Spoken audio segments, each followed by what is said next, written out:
So, for today's video ay ituturo ko naman sa inyo mga ka-idol. Di ba sabi ko sa inyo, maraming pwedeng paggamitan ng inyong SPay later, hindi lang na pagbili or pag-utang ng mga items dito sa Orange Basket. So, sabi ko sa inyo is pwede nyo siyang ipambili ng load or iutang ng load, ipambayad ng kuryente, ng tubig, ng cable, pwede rin pambayad sa inyong mga load. So, ang una nating i-discuss or ang una kong i-discuss sa inyo is paano nga ba gamitin ang inyong SPay later sa pagbili or pag-utang ng load. Ito mga ka-idol. Sasampulan ko kayo or ipaliliwanag ko dito kung paano nga ba. So, una, kailangan ka munang pumunta dito. So, ayan na nga mga ka-idol. Kapag nakita mo na yan, i-click mo lang yung load, bills, and travels. Tapos, makikita mo na yung mga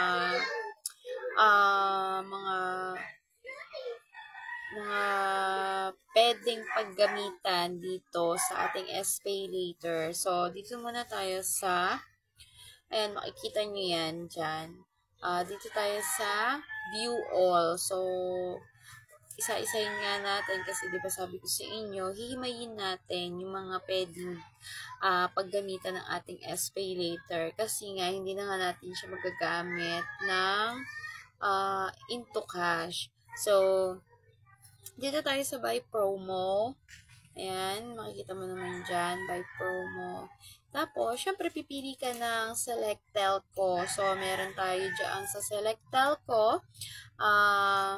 Meron tayo dyan ng Smart, Globe, TNT, Gomo, Dito, TM, Globe at Home Prepaid Wi-Fi at meron din tayong Smart Bro. So, try natin dito sa TNT kasi nga, di ba, TNT tayo. Ayan, makikita mo yung mga flash deals or yung mga offer ni Orange Basket na meron siyang discount. So, may mga discount siya. So, ayan. Dito tayo sa unang-una. Ayan, makikita nyo yan. Yung TNT Triple Data Stories. So, tatry lang natin. So, kiklik mo lang yung promo or yung load na gusto mong i-load sa iyong number. Siyempre. Pagkatapos nun, ay click mo lang siya. Kapag na-click mo na siya, so lalabas na dyan yung checkout. So, checkout, bibili nga diba? The checkout. And then, antay mo na mag-loading. And, lalabas dyan yung kagaya nito mga ka-idol. So, kung meron voucher, syempre i-apply niyo yung voucher para mas makalas kayo sa inyong bibilhin na load or uutangin nyo na load. And then, dito naman kayo sa payment option. So, maraming,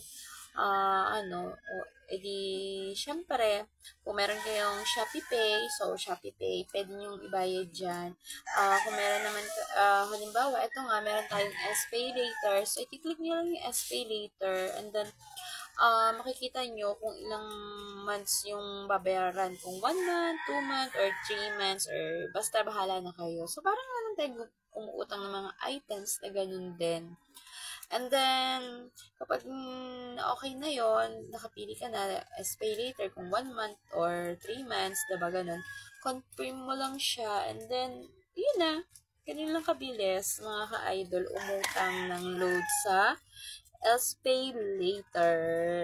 So, kung ako sa'yo, gamitin mo lagi yung SPay later mo para nga tumaas ang credit ng iyong SPay later, mautang mo kung ano yung gusto mong mautang, kagaya ng laptop, ng kahit ano, mga ka-idol, pwede kang washing, dryer, kahit ano nga, mga ka-idol. And then, ang pinakamaganda kapag inuutang mo lagi ang iyong SPay later, ay baka isa ka na rin sa kagaya namin na na-operan ng S-Loan ni Orange Basket. At ito yung pinakamaganda, ang S-Loan ay pwedeng maging cash.